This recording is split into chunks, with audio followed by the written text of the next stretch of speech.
نحمدہ و نصلی علی رسولہ الکریم اما بعد فاعوذ باللہ من الشیطان الرجیم بسم اللہ الرحمن الرحیم۔ السلام علیکم ورحمۃ اللہ وبرکاتہ۔ کیسے ہیں آپ سب لوگ؟ اللہ تعالیٰ آپ کی حفاظت فرمائے، آمین۔ پارہ نمبر 4، لیسن نمبر 76، آیت نمبر 92 to 96، سورۃ آل عمران۔ لن تنالوا البر حتی تنفقوا مما تحبون، تم ہرگز نیکی کو نہیں پہنچ سکتے حتیٰ کہ تم خرچ کرو اس میں سے جس سے تم محبت رکھتے ہو، جو بھی تم یعنی پسند کرتے ہو۔ وما تنفقوا من شیء فإن اللہ بہ علیم، اور جو بھی تم خرچ کرو گے کسی چیز میں سے تو بے شک اللہ اس کو خوب جاننے والا ہے۔ اس سے پہلے اہل کتاب کے مختلف حالات اور اعمال کا ذکر تھا، اور خاص طور پر یہود یعنی بنی اسرائیل کی بات ہو رہی تھی۔ جیسا کہ آپ جانتے ہیں کہ بنی اسرائیل حقوق و فرائض ایفائے عہد کے معاملے میں بہت کوتاہی کر رہے تھے۔ ایک طرف اللہ کے ساتھ بد عہدی کرنا اور دوسری طرف اس کے بندوں کی امانتیں ادا کرنا اور ان کے حقوق میں خیانت کرنا ان کا شیوا بن چکا تھا۔ چند رسم و رواج کو فالو کر کے وہ دین سمجھتے تھے، اور وہ خود کو انبیاء کی اولاد اور اللہ کے لاڈلے سمجھ کر بڑے ذوم میں تھے۔ تو اس پر کہا جا رہا ہے کہ تم نیکی کو ہرگز نہیں پا سکتے جب تک وہ خرچ نہ کرو جسے تم پسند کرتے ہو، یعنی زبانی جمع خرچ سے بات نہ چلے گی کہ ہم اللہ کے پیارے ہیں جب تک اس محبت کا ثبوت دینے کے لیے اپنی محبوب ترین چیز نہ دو گے، یہ بات درست مانی نہ جائے گی۔ ہرگز نہیں یعنی یہ ہو ہی نہیں سکتا۔ تنالو کا لفظ نون واو لام سے ہے۔ نول اس چیز تک پہنچنا یا حاصل کرنا جس کی انسان خواہش رکھتا ہو۔ البر جو ہے با را، بر کا معنی ہے خیر کامل، رحمت، رضا الہی، جنت۔ تو لن تنالوا البر، تم ہرگز نہیں پا سکتے رحمت کو، اللہ کی رضا کو، جب تک کہ تم خرچ نہ کرو۔ انفاق فی سبیل اللہ پر ہم پیچھے بھی آیات پڑھ چکے ہیں، یعنی اللہ کی راہ میں خرچ کرنے میں یہاں پر ایک نیا رنگ اور پہلو یہاں متعارف کروایا جا رہا ہے کہ اللہ کی راہ میں وہ خرچ کرو جو تمہیں بہت پسند ہے، جو تمہاری محبوب ترین چیز ہے۔ جیسا کہ آپ جانتے ہیں کہ اہل کتاب کی طبیعتوں میں بخل اور حرص کوٹ کوٹ کر بھری ہوئی تھی۔ دین صرف ظاہر داری کا نام تھا، تو اس لیے بھی ان سے خطاب کیا جا رہا ہے۔ اور اس کے بعد ظاہر ہے یہ کتاب قرآن سب کے لیے ہے، تو یاد رکھو تم نیکی کی روح کو نہیں پا سکتے، تم اللہ کی نگاہ میں حقیقی معنوں میں نیک نہیں بن سکتے جب تک کہ تمہیں وہ خرچ کرنا نہ آ جائے جس سے تم محبت رکھتے ہو، یعنی اپنی پسندیدہ ترین چیز کو اللہ کی راہ میں دے کر ہی اللہ سے محبت کے دعوے کو سچا قرار دے سکتے ہو۔ روایات میں آتا ہے کہ جب یہ آیت نازل ہوئی تو صحابہ کرام نے اپنی اپنی چیزوں کا جائزہ لیا، جو کچھ سب سے پیارا تھا اسے اللہ کی راہ میں خرچ کیا۔ حضرت ابو طلحہ ایک بہت مالدار صحابی تھے۔ مسجد نبوی کے سامنے ہی ان کا ایک باغ تھا جس کا نام بیرہا تھا۔ اس باغ میں نبی صلی اللہ علیہ وآلہ وسلم بھی کبھی کبھی تشریف لے جایا کرتے تھے اور یہاں کا خوش ذائقہ پانی پیا کرتے تھے۔ جب یہ آیت نازل ہوئی تو حضرت ابو طلحہ نے نبی صلی اللہ علیہ وآلہ وسلم کے پاس آ کر عرض کی کہ یا رسول اللہ، میرا سب سے زیادہ پیارا مال باغ ہی ہے۔ میں آپ صلی اللہ علیہ وآلہ وسلم کو گواہ کرتا ہوں کہ میں نے اسے فی سبیل اللہ صدقہ کر دیا۔ اللہ تعالیٰ مجھے اس کی بھلائی عطا فرمائے اور اپنے پاس سے اس بھلائی کو میرے لیے ذخیرہ کر دے۔ آپ صلی اللہ علیہ وآلہ وسلم کو اختیار ہے کہ آپ اسے جہاں چاہیں خرچ کر دیں۔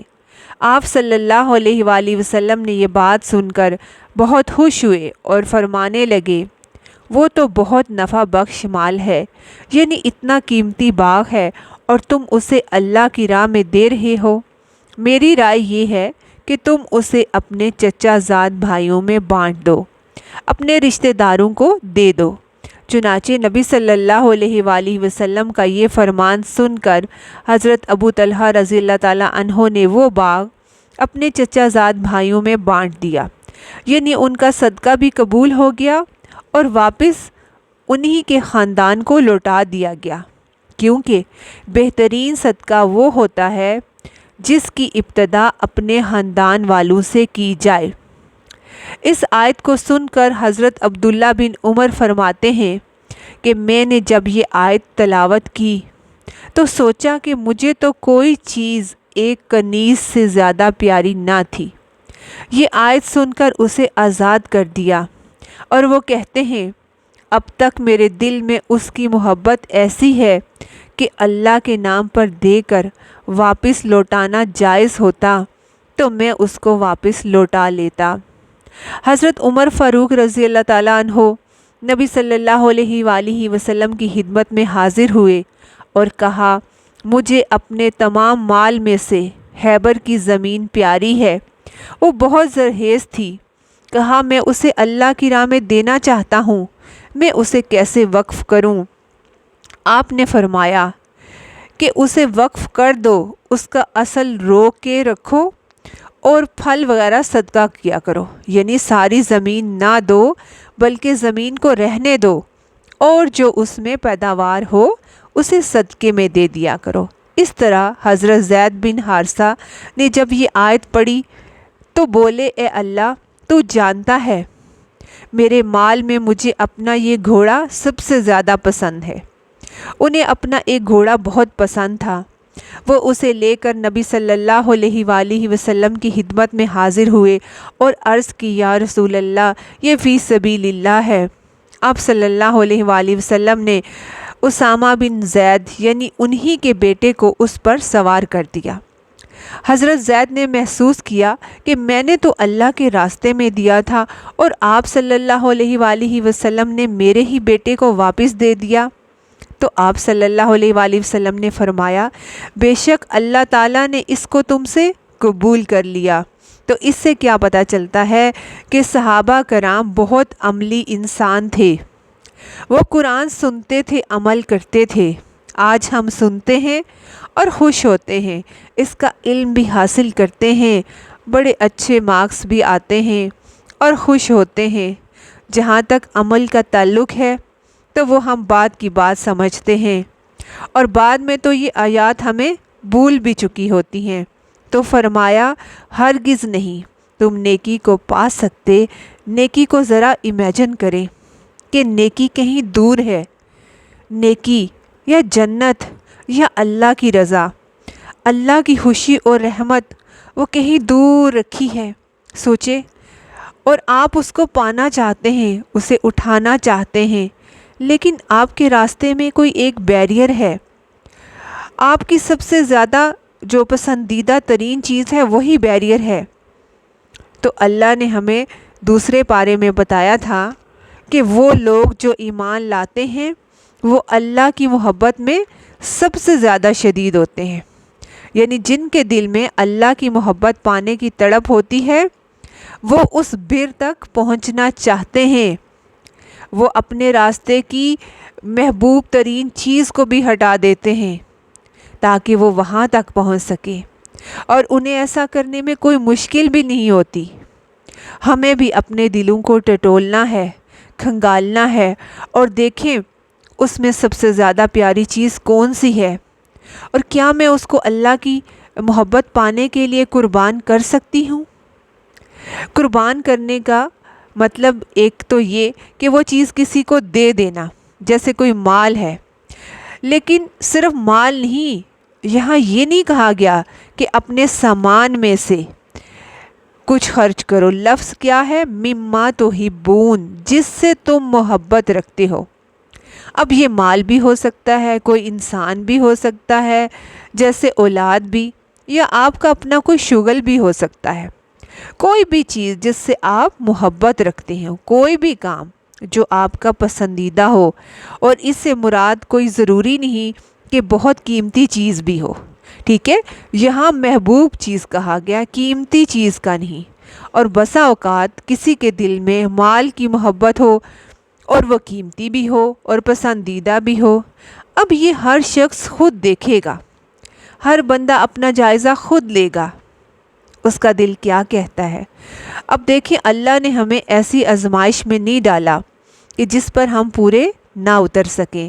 اب اس نے ہمیں یہ نہیں کہا کہ جو کچھ پسند ہے وہ سارا دے دو، بلکہ کیا کہا؟ مما، اس میں سے، اگر بعض کے یعنی کہ اگر سارا نہیں کچھ حصہ بھی دے دو گے تو اس سے بھی اصل مقصود پورا ہو جائے گا۔ اور مال میں سے تو بسا اوقات ہم کچھ دے ہی دیتے ہیں، لیکن اس کے علاوہ اور بھی کچھ چیزیں ہیں جو ہمیں بڑی پیاری ہوتی ہیں۔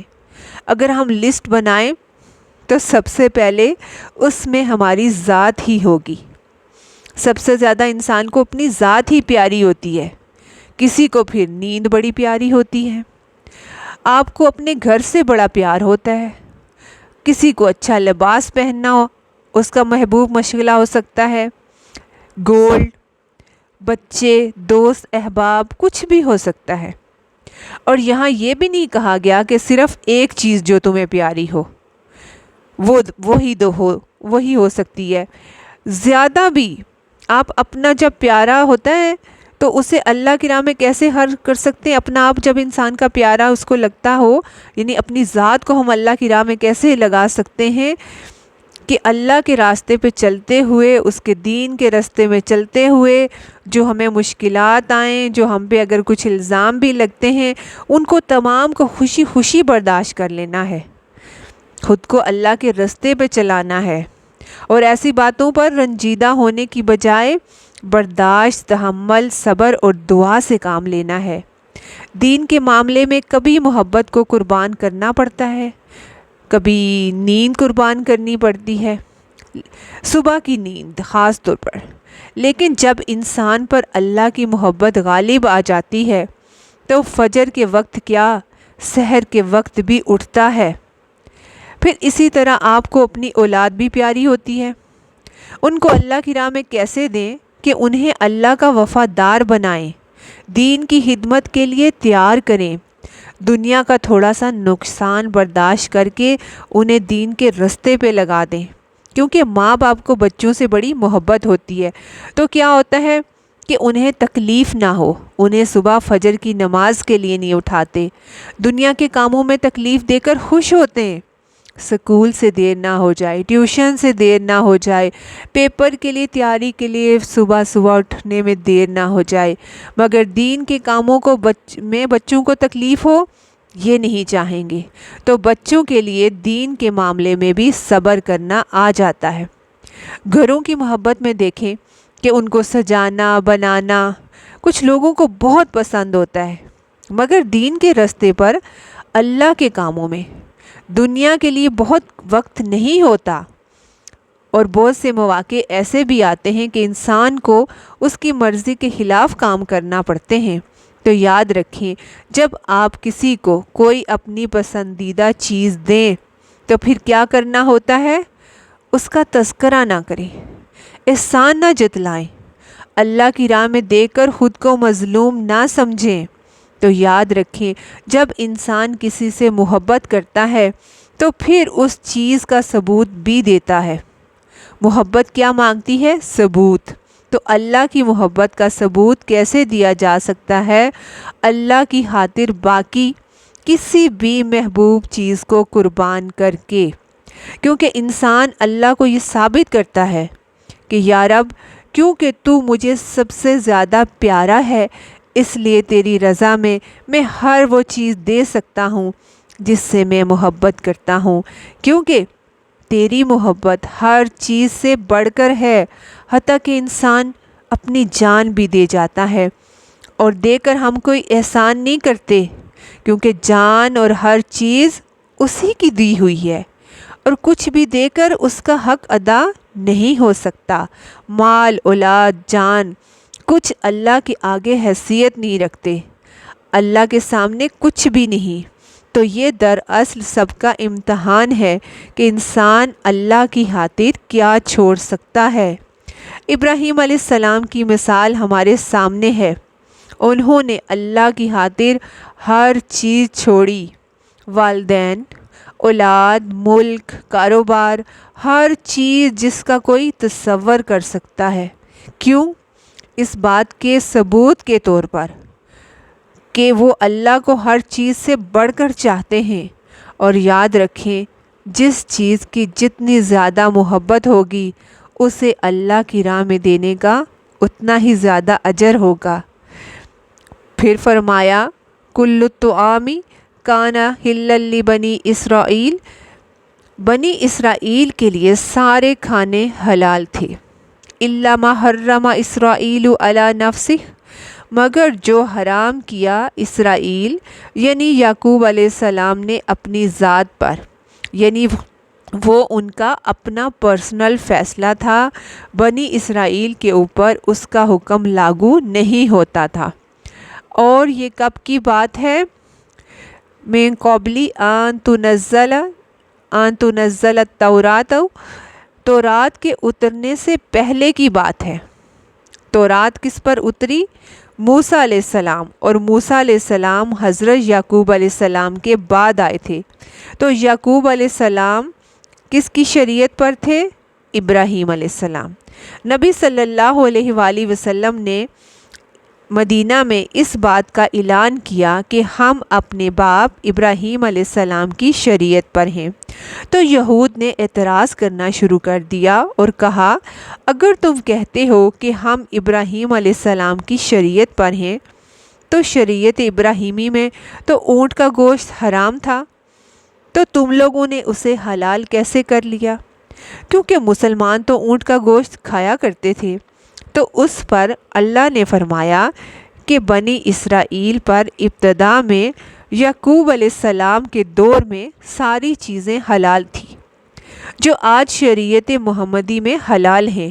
تو جہاں تک اونٹ کے گوشت کا تعلق ہے تو وہ یعقوب علیہ السلام نے اپنی کسی پرسنل ریزن، بیماری کی وجہ سے نہ کھایا تھا، مگر بنی اسرائیل کو منع نہ کیا تھا، اور نہ وہ بنی اسرائیل کے لیے حرام تھا۔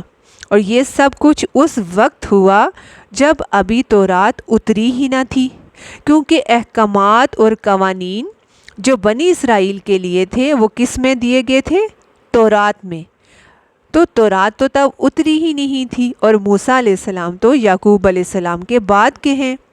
تو اب انہیں چیلنج کیا جا رہا ہے، جواب دو، قُلْ فَأْتُوا بِالتَّوْرَاةِ إِن كُنتُمْ صَادِقِينَ، اگر تم سچے ہو، ٹھیک ہے، کہا تو پھر تورات لے آؤ، اس کو پڑھو اپنی کتاب کو، اگر تم سچے ہو اس الزام میں کہ جو چیزیں حلال تھی وہ بعد میں جیسے کہ کچھ چیزیں حلال تھی اور بعد میں بنی اسرائیل پر کچھ چیزیں حرام بھی کی گئی تھی، جس کا ذکر قرآن میں ہے کہ یہود کے ظلم اور زیادتی کی وجہ سے ہم نے کچھ پاکیزہ چیزیں ان پر حرام کر دی تھی جو پہلے ان پر حلال تھی، یعنی جب انہوں نے کچھ کبیرہ گناہوں کا ارتکاب کیا تو اللہ نے سزا کے طور پر ان پر کچھ حلال چیزیں بھی حرام کر دی، جیسے جرمانہ عائد کر دیا ان کی اصلاح کے لیے۔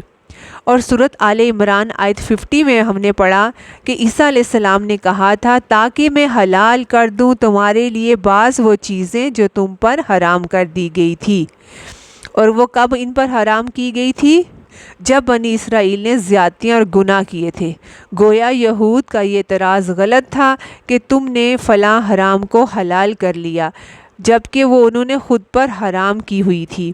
حالانکہ یہ کیونکہ یہ دیکھیں عیسیٰ علیہ السلام کو نہیں مانتے تھے، تو جب عیسیٰ علیہ السلام آئے اور انہوں نے کچھ حرام چیزیں جو تھی ان کو حلال ان پر کیا، تو چونکہ یہ عیسیٰ علیہ السلام کو ہی نہیں مانتے تھے تو پھر ان کی حلال کی ہوئی چیزیں بھی نہیں مانتے تھے، اور کچھ چیزیں یہود نے خود حرام کر لی تھی حالانکہ وہ اللہ نے نہیں کی تھی، جیسے یعقوب علیہ السلام نے جو کچھ چیزیں وہ خود نہیں کھاتے تھے، وہ ان کا ذاتی عمل تھا۔ انہوں نے بنی اسرائیل کو منع نہیں کیا تھا، کیونکہ پیغمبر بھی حلال و حرام کو خود نہیں بتا سکتے۔ تو یہ آیت بنی اسرائیل کے ایک اعتراض کا جواب ہے۔ فَمَنِ افْتَرَى عَلَى اللَّهِ الْكَذِبَ، تو جو کوئی گھڑے اللہ پر جھوٹ۔ اللہ پر جھوٹ گھڑنا کیا ہے؟ کہ وہ بات کہنا اللہ سے منسوب کر کے جو اللہ نے کہی ہی نہیں، کہ جیسے یہ حرام ہے اللہ نے کہا ہے، تو اللہ پر جو جھوٹ گھڑے من بعد ذالک، اس کے بعد، کس کے بعد؟ اس دلیل کے آنے کے بعد، علم کے آنے کے بعد، پھر جو مخالفت کرے فَأُولَئِكَ هُمُ الظَّالِمُونَ، تو وہی لوگ ظالم ہیں۔ یعنی جو بھی ایسا کرے، تو جب اللہ کا کوئی حکم آ جائے تو پھر کیا کرنا چاہیے؟ قَالُوا سَمِعْنَا وَأَطَعْنَا، اور بنی اسرائیل کو جب کوئی حکم ملا تو انہوں نے کیا کیا؟ نافرمانی کی۔ اس لیے بار بار اللہ ہمیں ان کے حالات و واقعات بتاتے ہیں تاکہ ہم سبق لیں۔ نبی صلی اللہ علیہ وآلہ وسلم کے ساتھیوں نے کیا کیا تھا؟ عمل کیا۔ ہمیں بھی انہی کے رستے پر چلنا ہے۔ تو جب اللہ کا حکم آ جائے، دلیل پتہ چل جائے، پھر حق یہی ہے کہ انسان سر جھکا لے، اور جو نہ مانے وہ دراصل اللہ کے بارے میں جھوٹ گڑھتے ہیں، کیونکہ اللہ نے حق اتارا ہے اور آپ کہتے ہیں کہ حق نہیں اترا، تو جو ایسا کرے گا وہ ظالم ہے۔ کل صدق اللہ، کہہ دیجئے سچ کہا اللہ نے۔ سورۃ النساء میں آتا ہے کہ کون اللہ سے بڑھ کر اپنی بات میں سچا ہو سکتا ہے۔ فَاتَّبِعُوا مِلَّةَ إِبْرَاهِيمَ حَنِیفًا، پس پیروی کرو ملت ابراہیمی کی جو یکسو تھے، یعنی جو چیزیں شریعت ابراہیمی میں حلال تھی اور تمہارے لیے حلال کی گئی ہیں تم انہیں حلال سمجھو، اور یہود کے اعتراض پر انہیں حرام نہ سمجھو، شک و شبہ میں نہ پڑو۔ ان ساری آیات کا آپس میں کنیکشن ہے۔ وَمَا كَانَ مِنَ الْمُشْرِكِينَ، اور وہ مشرکین میں سے نہ تھے ابراہیم علیہ السلام۔ سورۃ النحل میں بھی اللہ تعالیٰ نے فرمایا کہ تم پیروی کرو ابراہیم کے طریقے کی جو یکسو تھے۔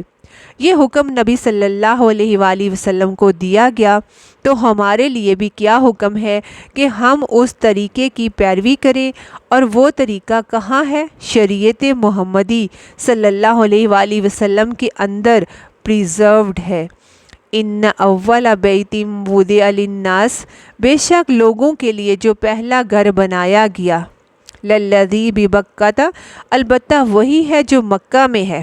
یہ مکہ کا قدیم نام ہے۔ مبارکن، برکت والا ہے، اس میں برکت ڈال دی گئی ہے، اور وہدی للعالمین، اور وہ تمام جہان والوں کے لوگوں کے لیے ہدایت کا ذریعہ ہے۔ جیسے نبی صلی اللہ علیہ وآلہ وسلم رحمت للعالمین ہیں، اور قرآن میں بھی کہا گیا ہے کہ تمام انسانوں کے لیے ہے، رسول بھی سب کے لیے، قرآن بھی سب کے لیے، بیت اللہ بھی سب کے لیے ہے۔ لہٰذا اے اہل کتاب، تم اس پر اعتراض نہ کرو، بلکہ پہلا گھر نمبر کے لحاظ سے بھی اور فضیلت کے لحاظ سے بھی نمبر 1، سارے گھروں سے اعلیٰ بہترین گھر، اور لوگوں کے لیے بطور قبلہ اسے بنایا گیا، حج کا مرکز بنایا گیا۔ اس کو کیا بنایا گیا؟ مبارک، جس میں برکتیں ہیں۔ کیا برکتیں ہیں وہاں پر؟ عبادت کا اجر کئی گنا زیادہ ہو جاتا ہے۔ حج کے لیے سب لوگوں کو وہاں اکٹھا ہوتے ہیں، کتنی کثرت ہوتی ہے لوگوں کی، تو برکت میں کثرت کا معنی بھی آتا ہے نا، نیکیوں میں کثرت، ہر طرح کے رزق کی کثرت اور فراوانی، آب زمزم برکت والا پانی، تجارت کا عام ہونا، نبی صلی اللہ علیہ وآلہ وسلم کا وہاں مابعوث ہونا، یہ ساری چیزیں کیا ہیں؟ برکتیں، مادی بھی اور روحانی بھی، تمام لوگوں کے لیے ہدایت اور رہنمائی کا ذریعہ، اور زمین پر پہلا گھر ہے۔ حضرت آدم علیہ السلام کی پیدائش سے قریباً 2000 سال پہلے فرشتوں نے اسے تعمیر کیا، یعنی یہ انسانوں سے پہلے موجود تھا، اور یہ بیت المعمور کے عین نیچے ہے۔ مزید خانہ کعبہ سے متعلق آیات کو ہم اگلے لیسن میں انشاءاللہ جانیں گے۔ یہاں تک ہی آج رکھتے ہیں، انشاءاللہ اگلے لیسن میں مزید جانیں گے۔ السلام علیکم ورحمۃ اللہ وبرکاتہ۔